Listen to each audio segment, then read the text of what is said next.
one person with this video that may have gone through what I went through, the grief, and doesn't see the light at the end of the tunnel. I hope that this video serves as an example that you can push through, that you can heal, that you can cry all the tears, and it does not make you weak. It does not mean that you're any less than. It just means you're human. Hello, my love. I have some exciting news, and before I go over that exciting news, I wanted to share how I got to this exciting news, if that makes any sense, until you actually find out what the exciting news is. But a little bit about how I got here. So today, when this video comes out, this will have been 3 years since my dog walked over the Rainbow Bridge. I know it's normal for people when they see and they hear that a dog passed, they're kind of just like, it's just a dog, you'll be all right. It's just a cat, it's all right. It's just your pet, it's fine. But I think those of us who have lost pets, and pets that we've been close to, pets that we depended on, pets that we spent time with, that we invested time into, money, resources, love, that we parented, much like we would parent a kid. I've never had a kid myself, but I treated my dog like a child. I don't mean literally, but I did the things, she had her doctor's appointment, she had her food, she had her bedtime, she had her walk, she had all these things, and I gave up and sacrificed things to make sure that she had what she needed to survive. I quite literally was without a home because I could not find a place where they would allow my dog.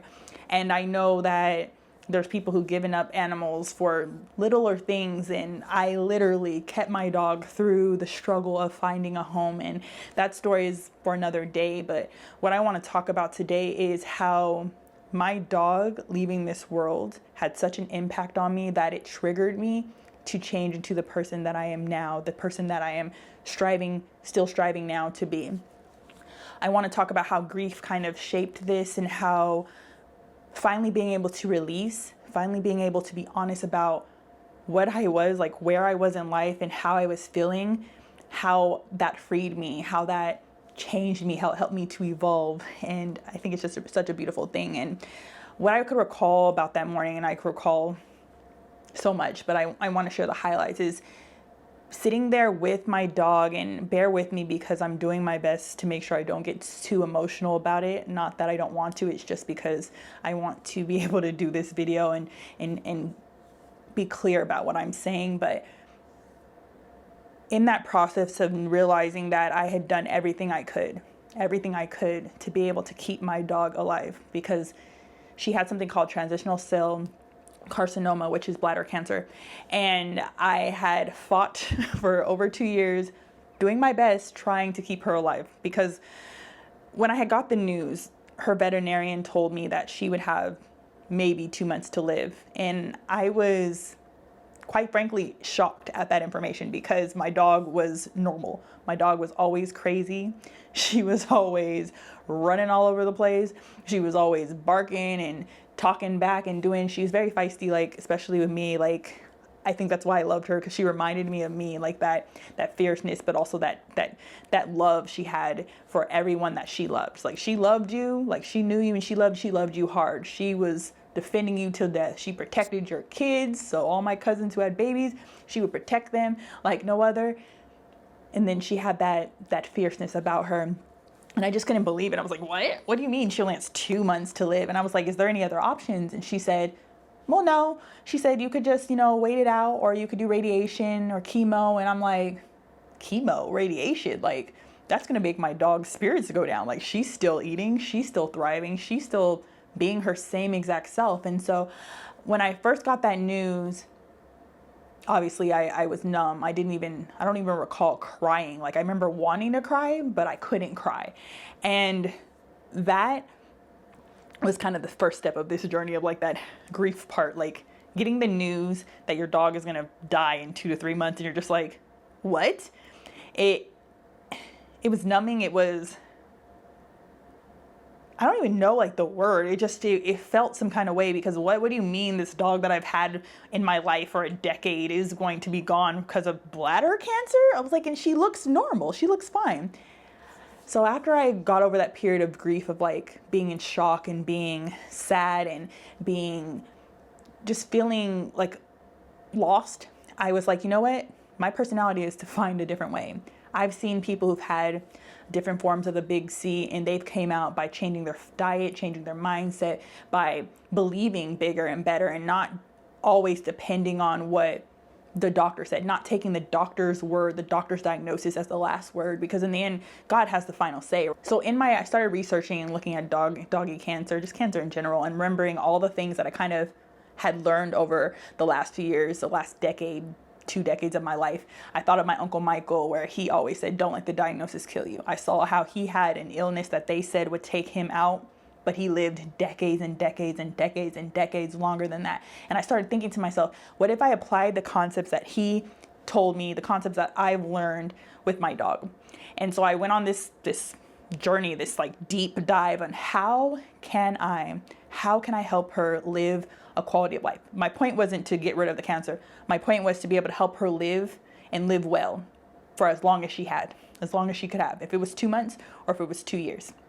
And it ended up being the latter. I will get ahead of myself on that. It ended up being the latter. I ended up finding a good alternative doctor. Her name was Dr. Karen, Alternatives for Animals. They're out in California. And wow, just literally God sent. And being able to learn how to feed my dog, learning about environment, pollutants, learning about just all the things that we have in our environment that can cause these illnesses, that can cause disease, that can cause stressors on the body that I had no idea were a factor.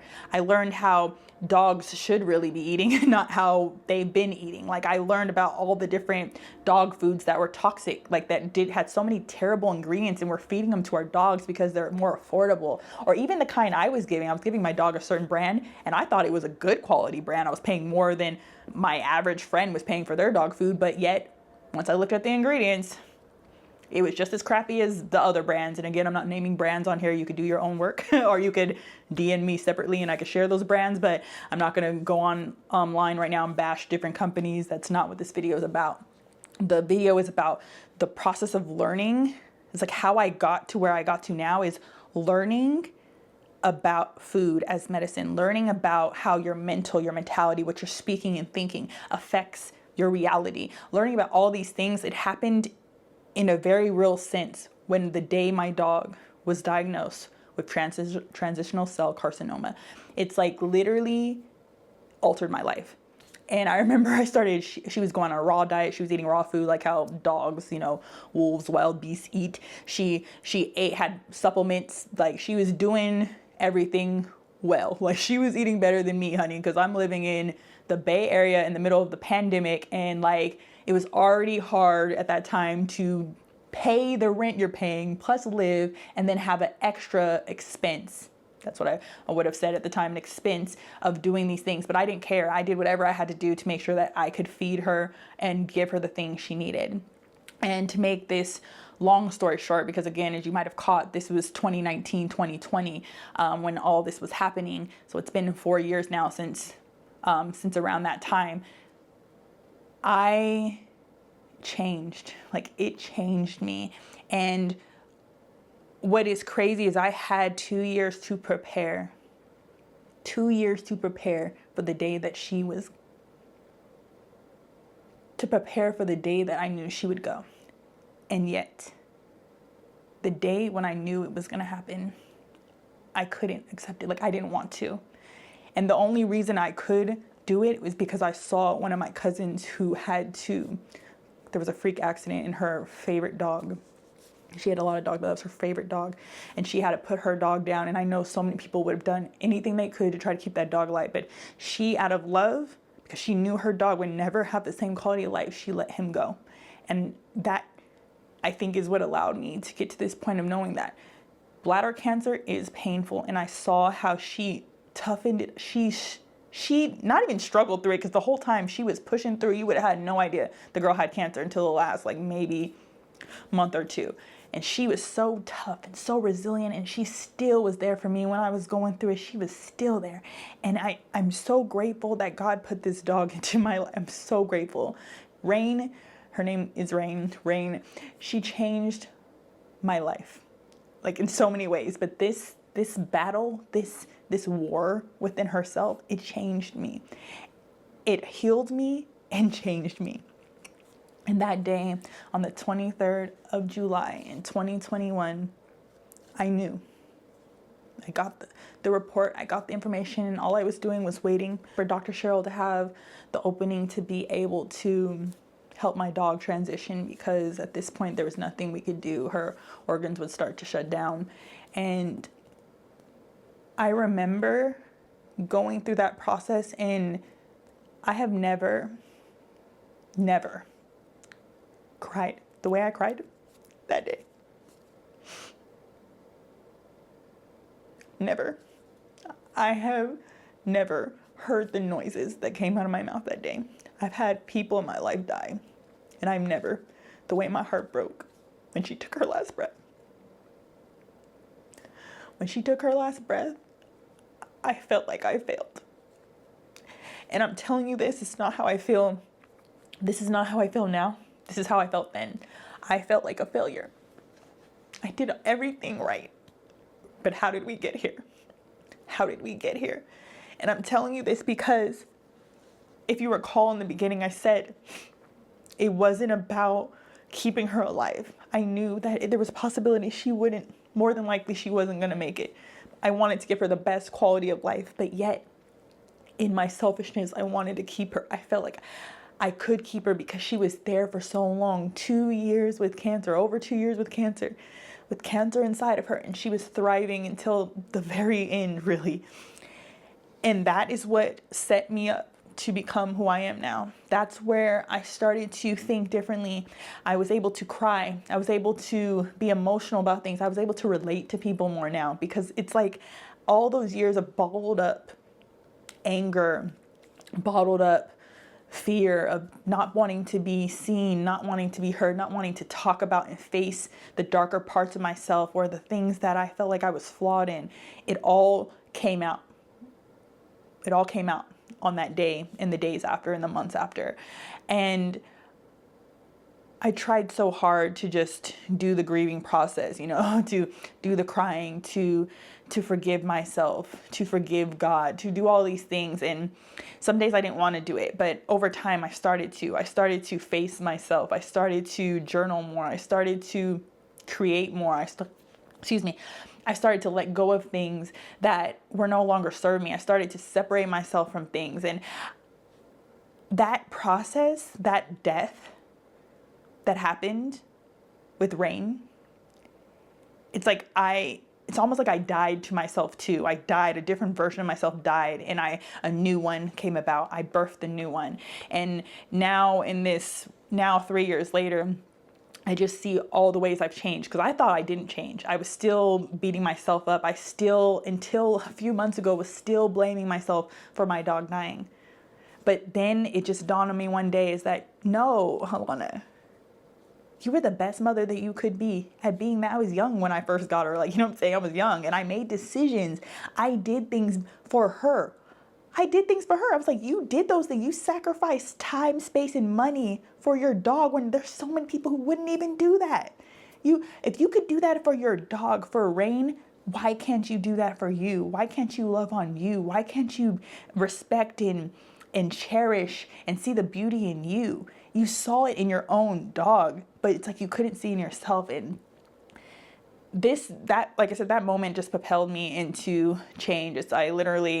I stopped, we could talk about this more in another time, but non-toxic stuff, I'm very much into environmental things.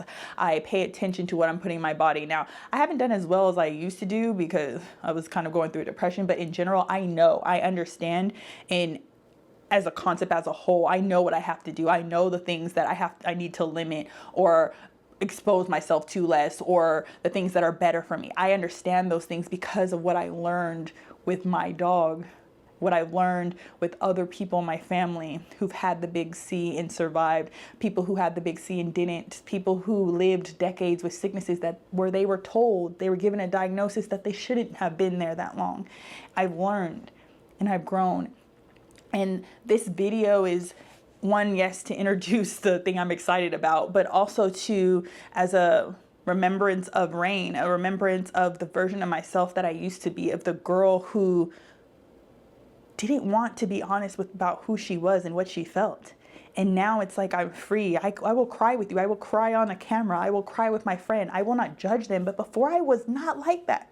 If I saw somebody crying, I was like, why are you crying? Why are you crying? Because crying to me was weakness. Release was weakness. Grief was weakness to me.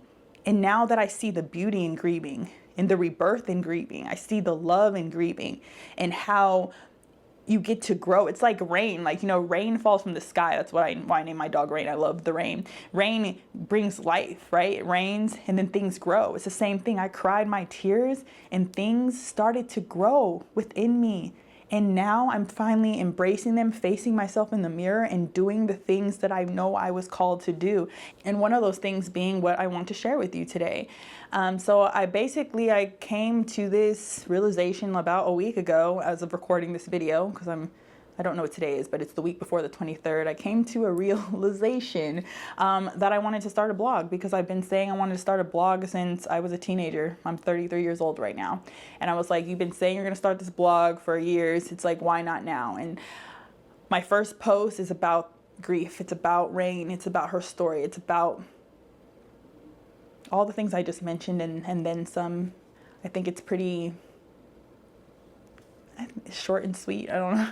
I think it's good for my first one. And I know the more I write, the more that I'm able to speak, the more comfortable I will be with writing. And I pray that this post and any post going forward, anything I'm able to give to you, I pray that it is encouraging, that it's uplifting, that it's healing to you as it has been to me.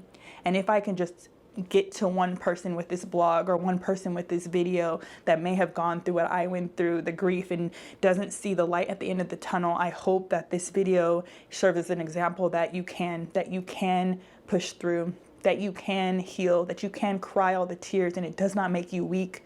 It does not mean that you're any less than. It just means you're human, and you need to let go of things. You need to release things. You need to be able to feel these things, and that's the experience of life, the experience of love. Because if I didn't love Rain, if I didn't love my dog, I wouldn't have cried those tears. But I loved her so much. She was always there for me. She was always like, I think that's part of the reason why I've been so scared in general just to even move on my own, is because it's like, what is an apartment gonna be without Rain?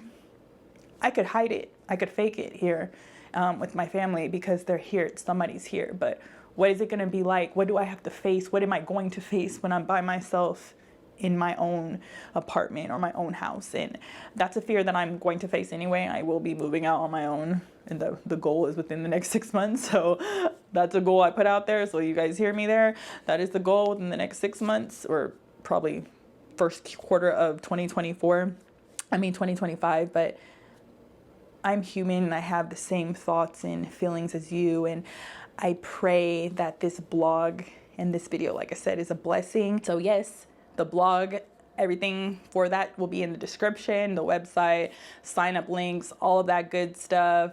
I'm really excited because I'm really just doing this afraid. I have no idea how to make a website. This has been a vision since I've been a child, and I'm just now doing it. I'm just now starting a blog. And if you're interested in anything with women's empowerment, anything with wellness and like non-tox products, travel, healing, journal prompts, affirmations, anything of that sort, definitely check out my blog, because that's what it's going to be all about as of now. I'm sure it will evolve into something else in the future, but as of now, I just want it to be a safe space to talk about the concepts and things that I think are important to me, and I think that they'll impact one woman or another woman and then another woman, and on and on and on. Yeah, I'm so blessed. I'm so thankful to have you here. So blessed and thankful just to be here myself, because we could not have been here. Like, tomorrow's not promised. Today's not promised either. So yes, be blessed. Have a wonderful day. And when you're going about your day, think of Rain if you can, and think of me. I love you so much. With all my love, Lana.